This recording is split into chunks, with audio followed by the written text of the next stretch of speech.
Apat ang arestado matapos mahulihan ng nasa 100 gramo ng hinihinalang shabu sa Rodriguez, Rizal.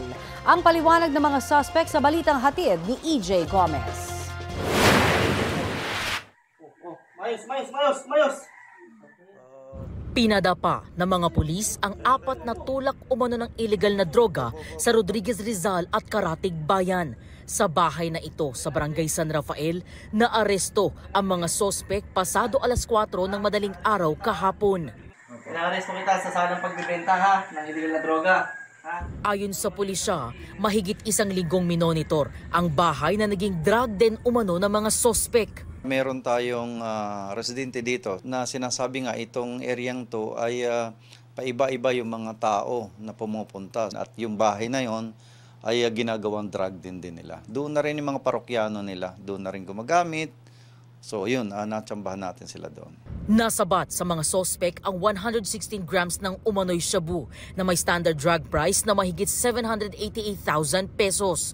Target daw ng Rodriguez Police ang isang high-value individual na nakatakas. Itong target natin ay nakatalon doon sa likuran nila sa bakod.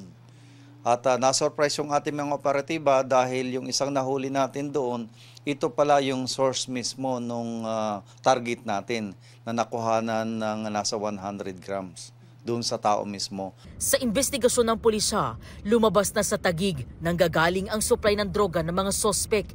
3 sa mga sospek ang nagsabing hindi sila tulak ng illegal na droga pero umaming gumagamit sila. Birthday ko po sana kasi kinabukasan, iinom po sana kami. Tapos? Ayun po, bigla po nangyari ganun. Gumagamit lang po. Hindi po ako tutulak. Ano lang po, sir? Magamit lang po ako. Matagal na po. Gumagamit lang po. Parantan lang po. Pero sabi ng babaeng sospek, Sila po ay mga nagtutulak po, nagbibenta. Dati po kami may relasyon nung isa po nilang nahuli. Dinamay na po nila ako. sa custodial facility ng Rodriguez Municipal Police Station nakakulong ang mga sospek na maharap sa kasong paglabag sa Section 5 at 11 ng Republic Act 9165 o Comprehensive Dangerous Drugs Act of 2002. Patuloy naman ang pagtuntun ng pulisya sa nakatakas na sospek. EJ Gomez, nagbabalita para sa GMA Integrated News.